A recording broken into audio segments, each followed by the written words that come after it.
Olá, tudo bem com você? Eu espero que você esteja bem, que a paz de Deus esteja com você e com toda a sua família. Hoje teremos uma mensagem inspiradora da Palavra de Deus, ministrada pelo pastor Luciano Subirá, que fala sobre como viver a experiência da liderança do Espírito Santo sobre a nossa vida. Ele nos ensina que o que é fiel no pouco será fiel no muito, e que para alcançarmos coisas maiores, precisamos viver em obediência e simplicidade. O Espírito Santo é o líder perfeito para nossas vidas, e nos guiará em todas as áreas se permitirmos que Ele tenha controle sobre nós. Para experimentar a liderança do Espírito Santo em nossas vidas, precisamos começar a ser fiéis nas coisas pequenas. Deus nos confia tarefas e responsabilidades em todas as áreas da nossa vida. E quando somos fiéis e obedientes nessas pequenas coisas, Ele nos confiará coisas maiores. A obediência é a chave importante para experimentar a liderança do Espírito Santo. Sugiro que nesse momento você reflita sobre as áreas da sua vida que precisam do agir de Deus e coloque aqui nos comentários a frase: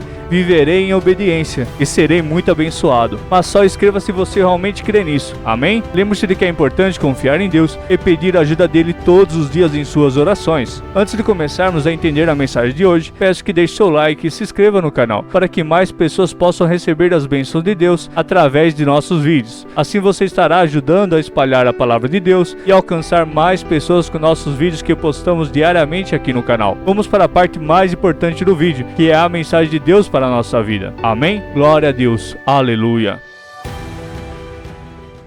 Eu acredito que isso deve ter acontecido em janeiro de 2001. Eu estava no Canadá e eu tive uma experiência que mudou a minha vida. Mas antes do Canadá, vamos voltar 4 meses antes, setembro do ano 2000. Eu me lembro de uma viagem que eu tinha que fazer. E quando algo que eu pedi a Deus, uma oportunidade que eu queria, entendia que Deus tinha algo, que Ele iria falar comigo a respeito de uma decisão que eu tinha para tomar, era algo naturalmente falando impossível. E acordei com a ligação, me escalando para aquela viagem. Mas a pessoa foi muito enfática, disse: tenha certeza que você está com seus documentos para não ter nenhum problema. Então a primeira coisa que eu fui fazer antes de me arrumar foi achar minha carteira. E eu revirei a casa, literalmente de alto a baixo, era um sobrado, e não achei. Fui buscar ajuda com os profissionais, acordei minha esposa, que as mulheres têm um dom de fazer as coisas sumidas aparecer. Meu bem, onde é que está a tesoura? Na segunda gaveta da conta, sabe? Não está lá, ela abre, aparece a tesoura. Aí chamei, falei: meu amor, preciso de ajuda de gente especializada. Eu procurei a carteira na casa inteira, cômodo por cômodo, não achei. Eu não posso fazer a viagem. Eu lembro que ela olhou e disse: conseguiu a viagem. Eu falei: consegui se eu achar a carteira. E eu não estou achando essa carteira. Ela disse: deixa comigo. Mas depois de fazer a varredura de alto a baixo, ela me olha e diz: essa carteira não está aqui.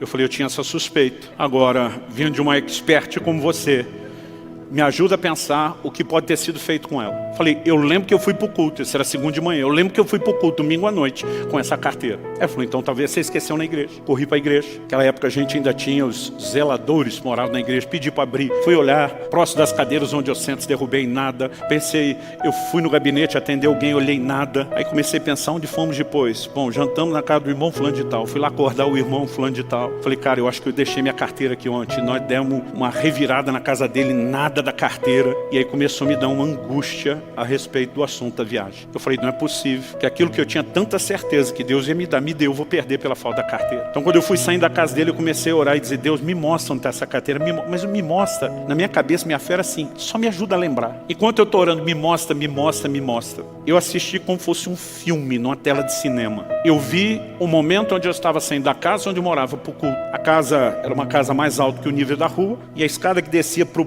portão, não o de carro, portão de pedestre, como é que chama isso? Né? Eu lembro que era uma escada assim, torta, bem em S. E eu vi como se tivesse uma filmagem lá de baixo, pegando eu de cima, né? Tinha chovido muito aquela tarde, uma enxurrada como eu nunca vi igual na frente de casa. E para eu poder chegar no carro, que eu não tinha colocado na garagem, tinha parado na frente, eu ia ter que dar um pulo enorme.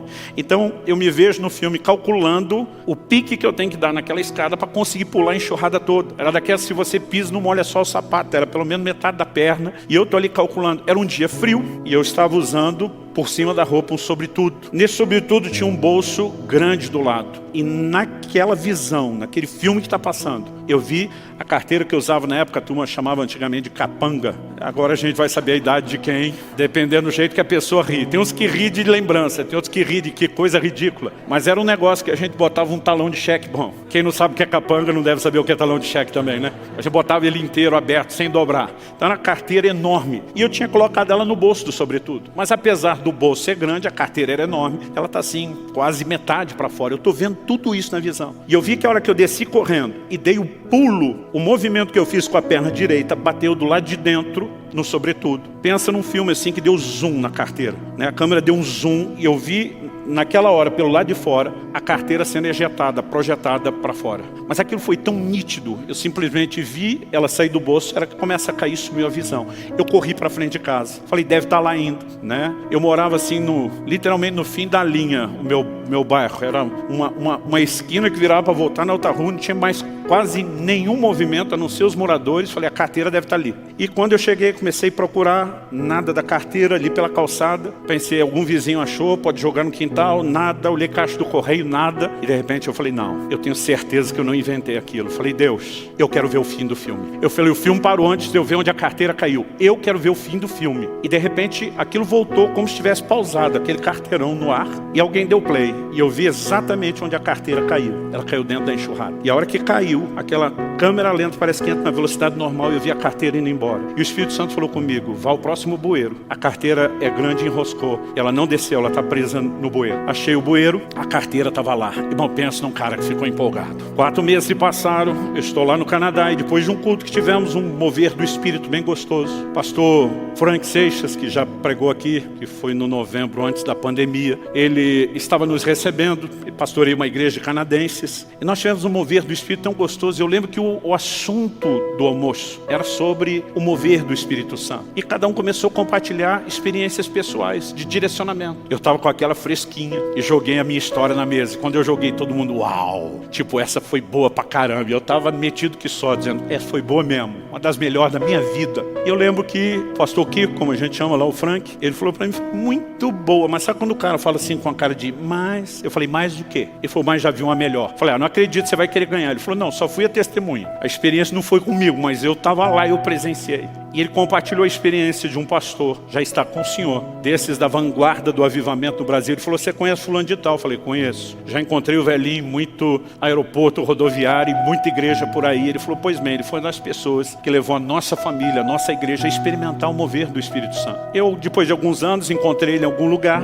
e, mais a título de educação do que esperando que acontecesse depressa, falei para ele, pastor, o senhor roda o mundo todo. Quando estiver no Canadá, me procure, dê um cartão. Ele falou assim, poucos meses depois ele me liga e diz, Kiko, estou ministrando aqui no Canadá, gostaria que você pudesse estar na reunião conosco e quem sabe depois a gente almoça junto. Ele falou, Luciano, se você conhecer o velhinho, sabe que ele é uma máquina de contar história e testemunho o tempo todo, pela forma como ele vivia em Deus. Ele falou, o almoço está estendendo e de repente ele resolveu dispensar os irmãos que o tinham trazido de Toronto, a mais ou menos 1 hora de distância. Ele falou, Kiko, você pode me levar a Toronto depois para a gente ter mais tempo junto? Ele falou, posso, pastor. Já morei lá, só pego o endereço. Naquela época não tinha GPS, como nós temos hoje. Ele pegou o endereço e disse, por precaução, vou chegar 1 hora antes para ter tempo de procurar o endereço. Mas ele falou, Luciano, eu seguia todo o direcionamento que me deram, fazia pergunta. Quanto mais eu perguntava, mais perdido eu ficava. A gente não conseguia achar aquilo, o tempo foi passando. Eu falei, até que deu 6 horas, que era a hora do culto. Ele disse, quando deu 6 horas, o velhinho falou para mim, encosta o carro. Ele falou assim, eu já estava esperando uma bronca no estilo da velha guarda. Aliás, deixa eu aproveitar e dar uma palavra para os crentes mais novos, que são da geração mimimi. Gente, o negócio já foi mais duro do que vocês imaginam. Eu sou de uma época,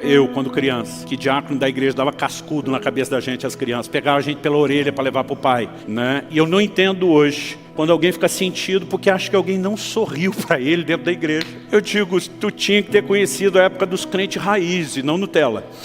Hashtag fica a dica, talvez Deus esteja falando, talvez seja só eu, mas fica a dica. Ele falou, eu estava esperando uma bronca no estilo da velha guarda. Mas o velhinho não falou nada comigo, ele só fez uma oração e disse, Deus, o Senhor me trouxe a esse lugar. O Senhor já me mostrou, inclusive, o que quer fazer naquele culto. O único que não me quer lá é o diabo. Então ele falou, eu não aceito a gente ficar perdido. Ele falou, nós usamos os nossos recursos e o tempo que a gente tinha. Ele falou, nós não temos mais tempo para perguntar e nem para tentar. Ele falou, Espírito Santo, estou recorrendo diretamente ao Senhor. O Senhor conhece a cidade melhor do que o homem que construiu, que planejou. Nos dirige a esse lugar. E meu amigo, olha, eu até creio em direcionamento de Deus, mas acho que o velhinho está no nível de desespero, porque ele achou um absurdo aquilo. Mas o velhinho falou para ele, agora segue em frente, vira para cá, vira para lá. Ele falou, Luciano, nem se o caminho tivesse sinalizado. O velhinho mal sabia falar bom dia, boa tarde, boa noite em inglês. Ele falou, ele não saberia chegar. Mas nós dirigimos alguma coisa em 10, 15 minutos, foi rápido. Paramos na frente de um prédio, sem movimento, sem placa, sem nada. Ele disse, pode perguntar que é aqui. O Kiko me disse, Luciano, eu pensei que a chance era eu perguntar para alguém onde era o endereço. Ele falou, mas quando voltei para o carro, voltei com as pernas mole, né? Porque nós estávamos em frente à igreja onde ele ia pregar. Depois eu descobri que o movimento era todo pelo fundo, portanto a turma acabou colocando a sinalização no fundo, né? Mas se tivesse um GPS, mandaria exatamente ali na frente. Aliás, foi nesse dia que eu resolvi atribuir a esse nível de direcionamento a palavra GPS, que é guiado pelo Espírito. Aí você tem que cortar o E e botar um S para dar certo, né?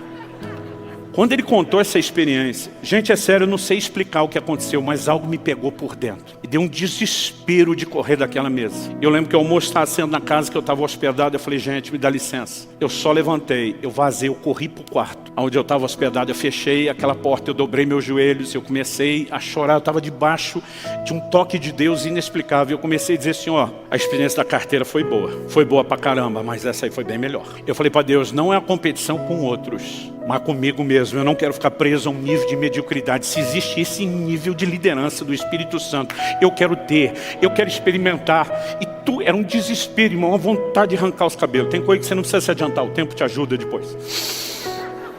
E eu dizia, eu quero viver a liderança do Espírito Santo. Eu estou ali de joelho chorando e eu nunca mais vou esquecer esse dia. O Espírito de Deus falou comigo, não foi só um testemunho interior. Eu não sei se a voz foi externa ou foi interna. Mas a voz falou, o que é fiel no pouco, será fiel sobre o muito. Mas o que é infiel no pouco, será infiel no muito. E eu lembro que eu parei, assustado, surpreso, impressionado com aquela voz. Falei, Deus, isso é verdade, é bíblico. Eu imagino que é o Senhor falando, mas eu não sei o que isso tem a ver com o que eu estou te pedindo. E a voz falou de novo, tem tudo a ver.